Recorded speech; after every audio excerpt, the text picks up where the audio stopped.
My mic wasn't even on. Hopefully it'll start up by the time this.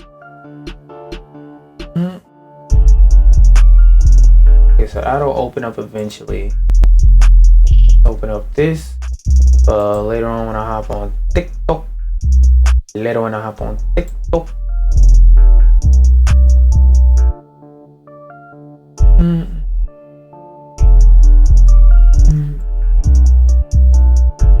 No, I don't want this open.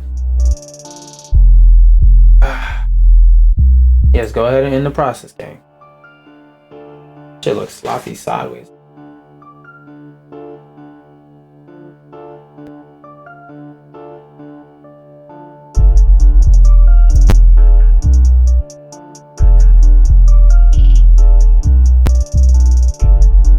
Yeah, leave a little gap. A little teeny gap. A little tiny gap.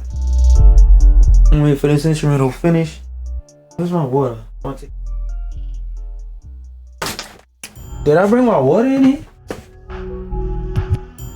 I didn't, but whatever. Today, as y'all can see though, I don't have too many crazy articles. So I don't know if it's gonna be a lot of extensive yapping today, but we gonna yap about what we got to yap about. First things first though, apparently the PlayStation 2 sales have been updated and officially revealed by Sony, and as of currently, it is considered the best-selling console in history. I just thought that was an interesting thing to know, and it sold 160 million, and I want to skim through this article, see if there's anything interesting to add to that surprising revelation. And what I really want to try and figure out is why the fuck did they wait so long to reveal these numbers? Like, were these niggas waiting until they sold all their back inventory of PS2s? Like, I'm not getting it. I really want to see if this article could tell me why they waited all this goddamn time, even though they stopped like officially making and selling PS2s like probably 10 plus years ago. PlayStation Second Edition achieves record with 160 million, surpassing all Nintendo consoles. Innovative DVD player inclusion justified the $299 price, making it a bargain. And for those of y'all who don't understand, back when the PS2 came out, in order to watch movies and stuff like that, and for those of y'all who are a bit older, understand that you're probably not the only ones that watch these videos. So when the PS2 came out, it was not only able to play video games, it was also to play DVDs. Now, this was back in a day and age where if you wanted to watch something, you had to physically wait till the movie leaves theater, go to the store. Wait, that doesn't have any. Go to the store, buy a movie case, open it up, take out the disc, and pop it into an expensive $700 DVD player in order to watch movies in your home. Where, remember, the PlayStation 2 came out in like 2006. This is before Netflix. This is before YouTube, Hulu, Disney Plus, all those other goofy streaming services, 1, 2, 3 movies, all that. This is back when if you wanted to buy a movie officially or bootleg, you had to buy it on a disc either way. So, that being said, a lot of people in America, a first world country, no longer has to use things like that, because even if we can't afford to pay for it, we all have to have internet, so, or at least access to internet. So we just go on something like 1, 2, 3 movies and we watch movies and stuff like that through there that way. People in other low income countries still do that in the modern day and age. They still like watch DVDs and stuff like that. So having a console that could do that, even though now that's more phasing out, understand that we Americans, a first world country, we phased out that practice, that ideology, let's say about 2020-ish. Some of them are just now phasing it out. Well, nah, that's when it became popular. But like on a mainstream scale, it started getting phased out. I'll say around 2018 when Fire Sticks started getting popular, when people figured out how to jailbreak Fire Sticks and sideload apps onto them that would give you access to alleged streaming services. You know, when people would hack it and force it to download and sideload apps and stuff like that. But in other countries, they're just now catching up. Just like we were just getting, Netflix was just getting popular and stuff like that in 2018 because of I mean, not Netflix. God damn it. I have thoughts in my head, but I'm saying them wrong.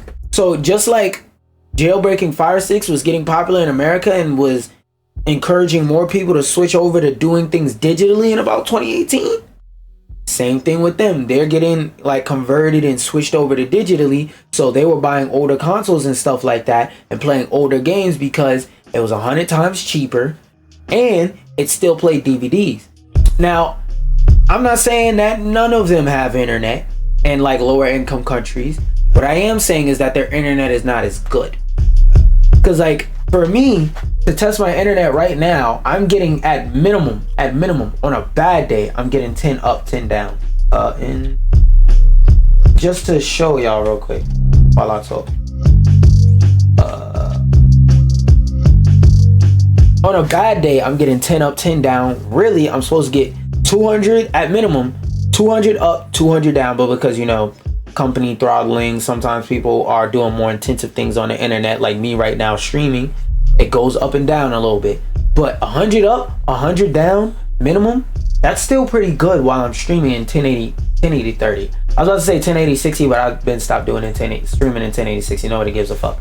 But 1080 30 streaming while other people is in the house watching YouTube at 1080 60 and 4K 60 all the time and in phone lines and whatnot. So for us that live in a first world country, we'll just watch stuff through the internet. But for them, they can watch stuff through DVDs and stuff like that because that's a more feasible thing. Diverse launch lineup of 29 titles included sports, fighting, shooters, and more. Oh yeah, that's also another thing. The PS2 has a very large video game library, which goes back into the thing I was talking about where I was saying in like lower income countries, like third world countries, so to speak, even though that term is politically incorrect, you know what I mean when I say third world countries that aren't like up there like America or anything, but more like lower economy countries, they still play stuff like PS2 because over there it's cheaper and it's just a more better, easily available option for them. Because think about it, nowadays to play a game, especially let's say Call of Duty, you have to pay a lot of people don't peep it because they just spend it and it's designed in a way for you to spend it and not realize. But a lot of people don't realize when you do something like buy Call of Duty, you're paying $60 to $70 for Call of Duty. Then you have to pay for the online, which is another 50 to 100 and however much depending on what tier, at least $60 to play online. So I said 70 to 60, 140, you're $150 in the hole. And this is assuming you already got the console, the game, all that. So you're $140 in the hole for every game that you play. Like a lot of people may not process it, but like I said, all of these games cost $140. Then on top of that, you have to have good internet to download the game. Then on top of that, you have to have good internet to play the game online and not have a shitty experience. That's not like, it's one of those things that's easy when you haven't seen it be not easy. Like it's hard to process it being difficult because it's so easy for so many people. In other countries where the internet's not as fast, downloading a game that's 100 plus gigabytes every year isn't a feasible idea. Versus you could go buy a game for a PS2 game, PS3 game, certain early PS4 games. You go in the store, you buy the game, you crack open the case, the whole game is on the disc. There's no patches, there's no DLC, there's no add-ons, there's no expansions, none of that. You put the disc in the damn console drive, and since PS2 games are so old, even a good portion of the obscure ones have video reviews and stuff like that on YouTube. So if you want to look at something and understand it before you buy, you know, you can use the slow ass internet you do have to watch a YouTube video in 340 about it. And again, I'm not saying that nobody in the world has internet or that Americans only have internet. I'm just saying even in America, there's a lot of places that don't have good internet. So doing stuff like playing PS2 games was a feasible option for a very long time. Now not so much, but I really want to know why the fuck did they wait? Achievement puts it ahead of 2 Nintendo consoles. Don't care. Wait. Okay, let's see if I get any context on like the second paragraph. Sony updated the website to mention that the PS2 160 since its launch 24 years ago. Oh no, came out in 2000. Okay, yeah. I was wrong about that. Not 2006. That's the 360 PS3 era. Before Sony's PS2 took the top spot, the top reigning king was Nintendo Switch with 140 million. But that's still an actively like produced console. Like they're still making new Nintendo Switches.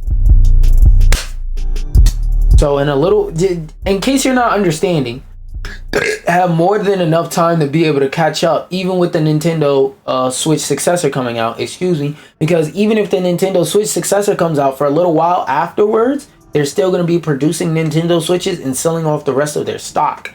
So I don't know. First release in Japan on March 2000. Built-in DVD player. In terms of games, had a diverse launch lineup. Of course, the Switch still selling briskly. In comparison, PS5 sold that many units. As someone who owned the PS2 at launch, congrats Sony. Okay, yeah. This was one of those articles that are designed to get your ad revenue. One thing I do think is a game that needs to depend more on ad revenue is Suicide Squad Killed It. Reject all them shits. Suicide Squad Killed It Justice League got like a 90% off deal for the Steam autumn sale to $4. This game is now $4. A game you could have gotten for free a month after it came out if you just download EGS on your fucking computer and stop being a stubborn stuck bitch. I don't know, I have a hatred towards Steam, but that's not important right now. This game is at $4. Let's see how much. Okay, so let's see how many people are playing according to Steam DVD. Oh wait, I gotta actually look into the fucking website, dumbass. Oh shit, they doing good. They actually had a little peak. Hold on, no. Yeah, they went up a little bit. They went from 100 players to a whole 500. Oh, that's cool. Okay, congratulations. Y'all might have cooked 3 seasons worth of content that nobody asked for on a game that nobody asked for, being sold for $4. Y'all jumped up. Y'all broke 100. Y'all broke 200. Hey, now you're no longer doing worse than Concord. You're doing just as bad. Let's fucking go. Let's go. My goal can never be a complete failure, just mostly a failure. Anyway, Suicide Squad Kills the Justice League, the latest game from Batman Arkham Studio, Rocksteady, blah, blah, blah. The price cut comes just after the launch of the game's 3rd season, which added a new playable anti-hero that nobody knew about, nobody asked for, and is damn near an original character according to my research when they announced her, Lawless, to the roster. This update also brings a new battle pass, more weapons, cosmetics, and story content that nobody's gonna play. If you buy the game on Steam, you'll get the update for free. Wait, actually, can you play it offline? This is an actual question. The answer is a little complicated, but it is a clear no. So yeah, you want another single player game that you have to play online? Another game that has a multiplayer option that you're just forced to play online, even if you're not using the online features for it? Don't worry, we got you right here with Suicide Squad. Want to play this game with mildly interesting bosses and fights that nobody else is playing because it legitimately sucks? Game didn't put you to sleep in the first hour and you went through all 13 and beat it, and you want to go through another 4 or 5 and beat it some more? Like, bro, I feel like a fucking snake oil salesman saying that shit out loud.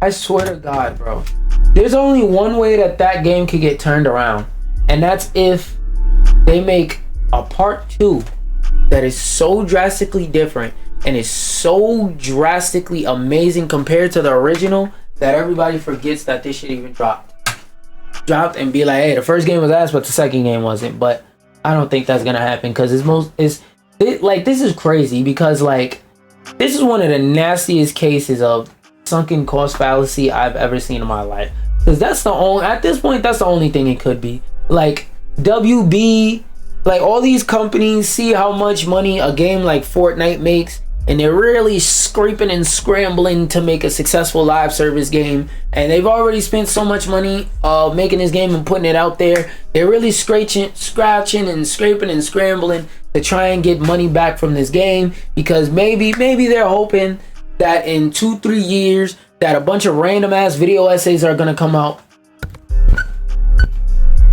Was Suicide Squad Kills the Justice League really that bad?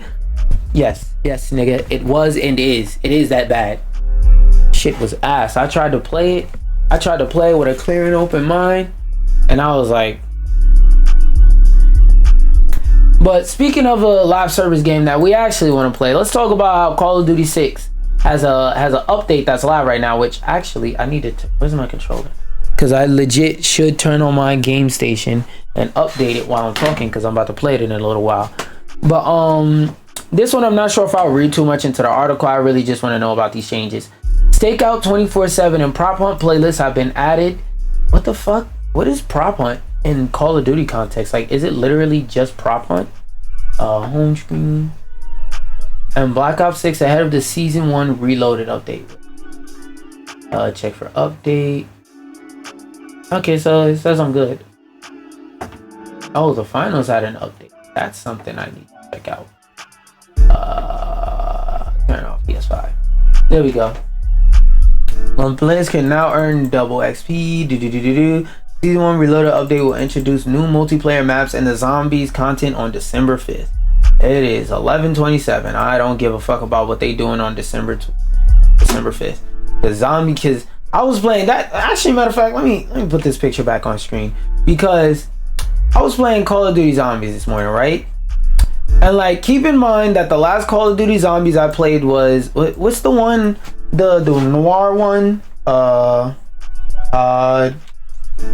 zombie, 19, I think it was like the 40s.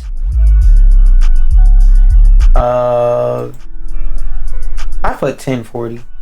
My dumbass. 1017. Shadows of Evil. That's what it was. Shadows of Evil. So I don't know what Call of Duty this was. Black Ops 3. This was the last. No. Actually, I'm lying. COD Zombies. Oh no, we looked that up last time. 9. IX. Yeah, whatever the fuck it's called. So this, if it'll load, so I can see. Hi guys, Mr. Waffles here. Yep. This is your full. Yep. This is it. This is exactly it. So this is the last Call of Duty Zombies I played, which was in Black Ops 4, which was 6 years ago. So I've been out of the loop with how zombies worked for the last 6 years, and even when I played this, I played it casually, lightly. Every once in a while, I play it at other people's houses type beat. Cause I didn't personally have this game. I borrowed this game from somebody and I played the zombies, and I was like, zombies is okay, but nothing to die for. So I did not know Call of Duty Zombies has gotten so fucking goofy, because like the Call of Duty Zombies I have like the most memories with, because even though I played like up to then 2018, the ones that I have the most memories with personally are like the Keener der Toten days on PS3. So I'm used to seeing some zombies, maybe a couple dogs, maybe some crawlers that go a little bit extra fast. That's all I'm used to in Call of Duty Zombies.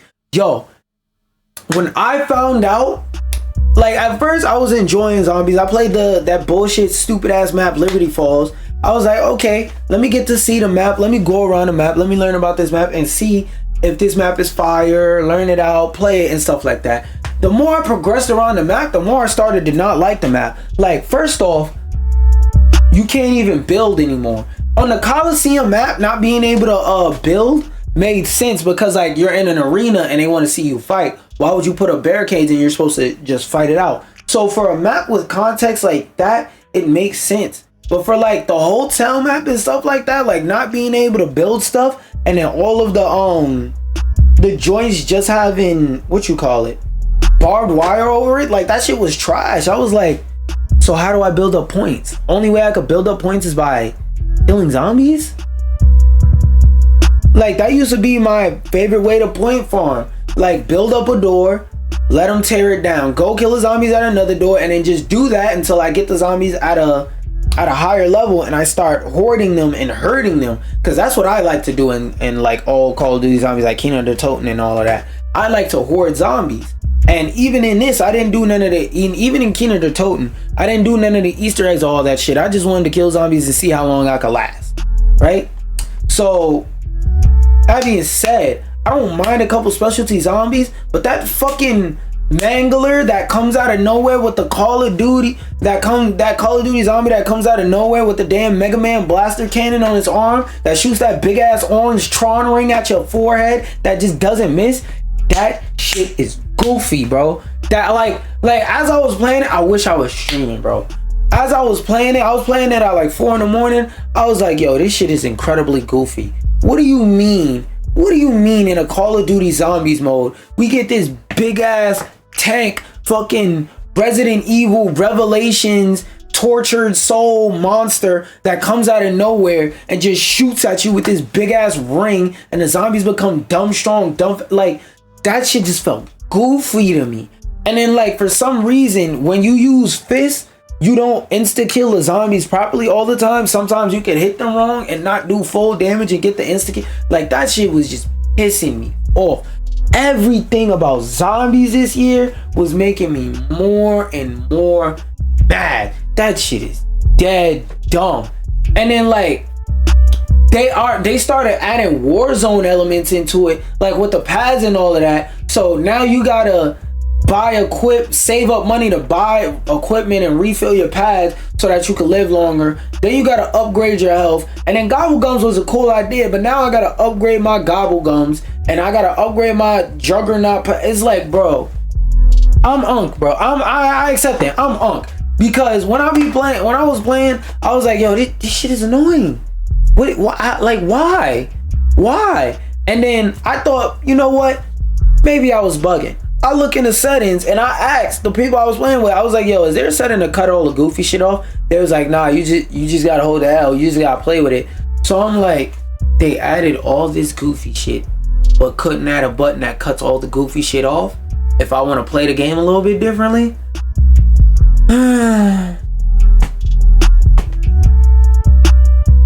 I'm a Call of Duty multiplayer person this year because I personally have never been a fan of the Call of Duty campaign.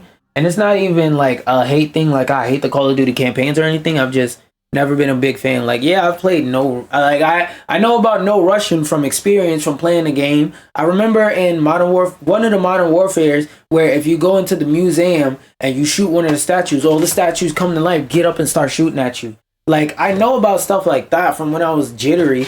But like, bro, all I want to play is a competitive mode. It's good that the single player stuff is there. Don't get me wrong. I'm not saying that they shouldn't include it. It's good that it's there. But for me, it's like, this is a multiplayer only game. I'm only playing this game when I feel like hopping online, playing some multiplayer. I jump into people with the shotgun, go bow, take off their face. Because apparently that's the shit that everybody's bitching and complaining about in the community. Because every time I tell somebody I'm niggas jumping into people with the shotgun going bow and one tap killing them, they say, oh, the reason why you're not sad while playing this game is because you're the one causing the depression. I was like, I guess shotguns actually work in the game this year, so I guess I mean I gotta deal with the fact that people can take 3 steps back, shoot at me, and their gun does the same damage as if they were up close to me or if they was halfway across the map from me. But because I do like this, like I'm jumping at a judge with a shotgun, I'm an asshole. I guess, bro. I guess. But something I'm not going to guess about is what games Devolver Digital are delaying into 2025. Now, Devolver Digital, let me see. Let me show you how they resume. Devolver Digital, they're known for being good. No. Devolver Digital, let me see if their game's on it. Wait, they're publicly traded? I did not know that. Propaganda merch. Propaganda. Devolver Digital. Let me get a list of their games so you can see their body, because they have been in charge and have published some games that you probably really fuck with. So boom, Cult of the Lamb, Inscription, Trek to Yomi. That I remember playing that one. That one was a fucking banger. Enter the Gungeon had a moment in gaming. So did Hotline Miami. Grease, no. This one I don't recognize. Katana Zero was fucking fire. Don't know that one. And then that's something completely different. But yeah. And this is just a little bit of what they've been in charge of and what they've published. But Devolver Digital, they work very close with indie games. So yeah, they've helped make some banger indie games come to life, publishing them. And I saw some turmoil on the timeline about some of the games that they're delaying into 2025, and I wanted to look over it and see what they were delaying and what was up with it. Excuse me for that burp.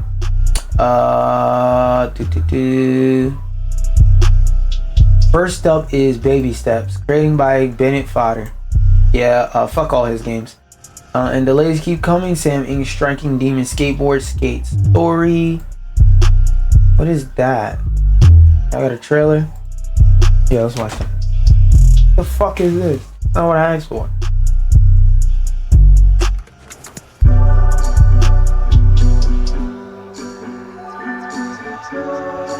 Gameplay. There we go. Oh, this game. This game looks pretty cool, but it's not some shit I'm gonna play. I like the art style of this game. This shit looks like Super Hot HD. You ever wanted to play Super Hot with ray tracing? We got you, nigga. You ever wanted to play Super Hot but on a skateboard? We got you, fam. This feels like one of those games that's designed to be pretty and not designed necessarily for gameplay. It doesn't look too terrible. It doesn't look too tough. But yeah, so that got, and the delays, oh wait, striking, no, close. I don't want to see that shit. Finally 15 the developer delayed awards, what? Oh. Valksy's Adventure DX. What the fuck is that? Opening link in new tab. I thought it was gonna be more of a list, but whatever. Okay, so this is gameplay.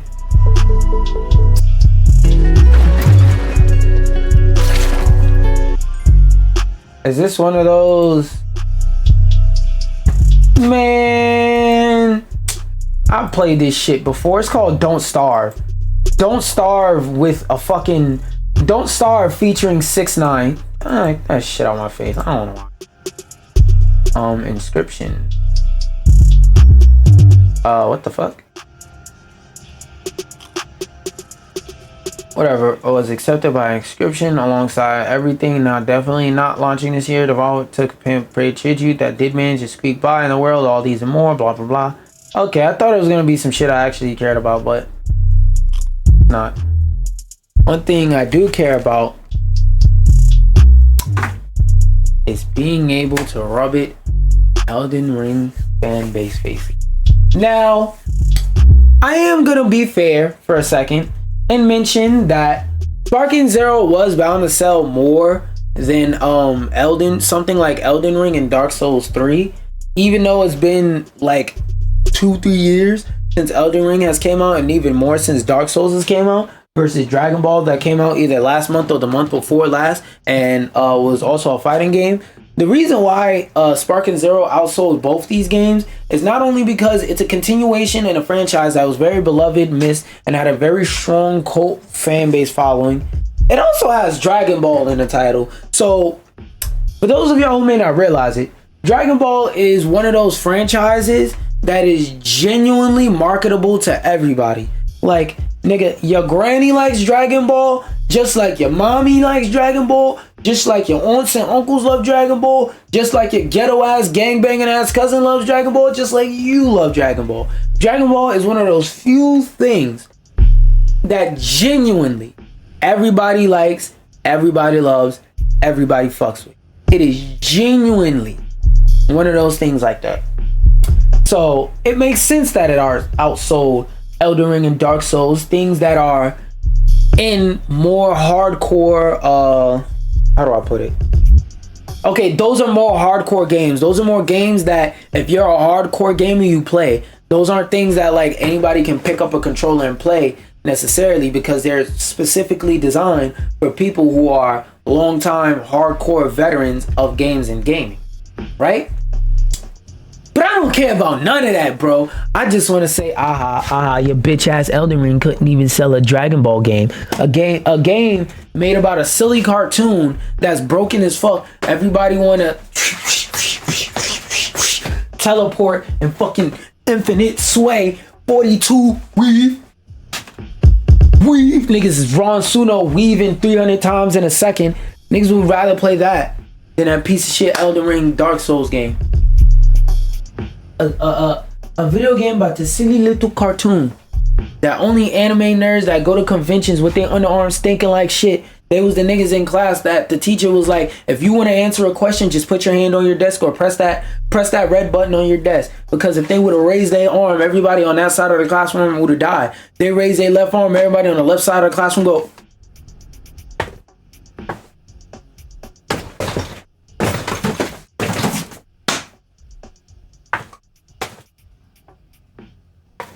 And they just die like a Grand Theft Auto character when you jump into them when they on a bench. Like, remember that? Remember them old school Dashy videos? Back then when you used to jump into people on the benches and like, because the physics engine in that game was so bad, they used to just glitch out and just die? Yeah, that's how everybody gonna be. When that nigga lift their arm. They lift their arm on the right side of the class, everybody going... Because since that arm is more active, that shit is more deadly. So when they lift it on the right side, you ain't even got time to do this and try and cover up and move to the side or nothing like that. They just go like this and you just die. Right on contact with the smell. So yeah, those weirdo niggas that watch Dragon Ball, they outsold y'all. And y'all had 2, 3, 4, 5, however many years to outsell them. What's going on? What's going on? Y'all better buy some extra copies. Y'all better buy 2, 3, 4, 5, 6 extra copies, man. Man, come on. What are y'all doing? What are y'all doing? Shit Souls fans, Shitty Ring fans, what y'all doing? How y'all getting outsold by the silly little broken fighting game? How is a fighting game that isn't balanced, that lost 90% of its player base on PC, as far as PC goes, within a month of coming out? How is it that game outsold y'all? How is it that game sold Elden Ring and Elden Ring got a boost in sales when Shadow of the Erd Tree came out? Come on now. And Dark Souls been out for how long? Dark Souls 3 been out for how long? Search. Dark Souls 3, 2016. So from 16 to 20, that's 4. Then 4. This game's been out for 8 years. This game's been out for 8 years, but can't outsell the silly little fighting game. What's going on? What's going on, Dark Souls fans? What's going on? Why y'all letting this game? Why y'all letting this trash ass, stupid ass game outsell Peak? Why is it outselling Peak? I don't get it. Why is it outsell? Why? How y'all let that happen? I know how it happens. Because that game fucking sucks. I don't even have to read this article. I just wanted to talk shit about Elden Ring real quick. But something I'm not gonna talk shit about is how somebody's grandma has been playing the same game for over 10 years. And one thing I want to remind y'all before we dive into this article, make jokes, meme it up, is what do 60% of gamers do? 60% of gamers, no, we're not trusting that. 60% of gamers play games that are 6 years old or older. Okay, that's not the original article I remember. Yeah, let's go with GameSpot.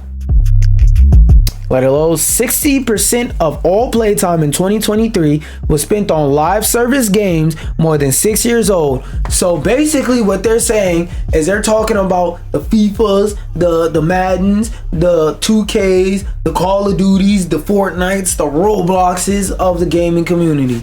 Or people going back and playing older games that have had like a little bit of a resurgence or that are so cheap. The game is like $5 now, like an Anthem or something like that. where that game has somewhat of a revisionist history, where when the game came out, everybody was like, oh, that game sucks, there's nothing to do in it. But 5 years later, niggas is revising the history and saying Anthem ain't that bad.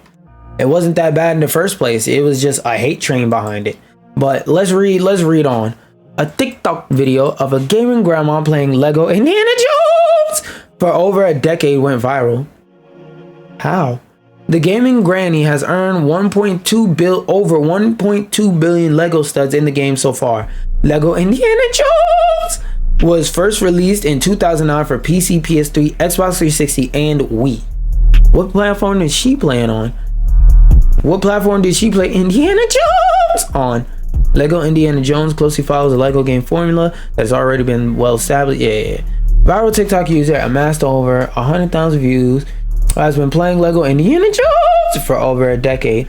According to the video's description, the gaming grandma purchased the game for I don't know who the fuck that is, so they could play together when he was a kid, but she never stopped playing, professing that she loves the game, that her grandma has over 1 billion Lego studs in Indiana Jones on PlayStation 3 and counting. For PS3. Let's watch the video. Let's watch the video of her playing Indiana Jones. How many coins you?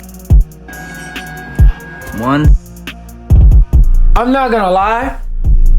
As someone who played Lego games before, I did not know that the counter could physically go that high. Because for those of y'all who don't know much about like game development and stuff like that, sometimes when you get something past what a counter is programmed to be able to count to, it'll mess up a game. So for example, let's say a counter in the game is meant to max out.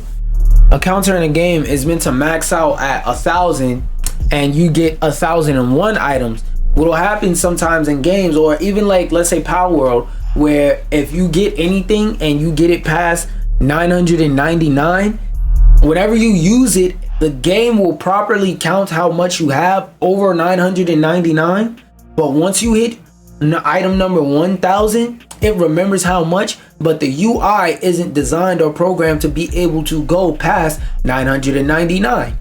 So I say that to say, I did not know that this game was even programmed for somebody to be programmed for it to even perceive the fact that somebody can get over 1 billion studs in this game. Also, I hope they back up that save file, and they should submit a Guinness World Book of Records for this, because I guarantee you that shit was not easy. I definitely don't got the patience for that.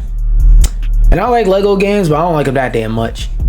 Has nearly 1,000 yeah, these last two paragraphs are gonna be them repeating the same shit. I just wanted to show that because I thought it was a little bit interesting. Also, that's how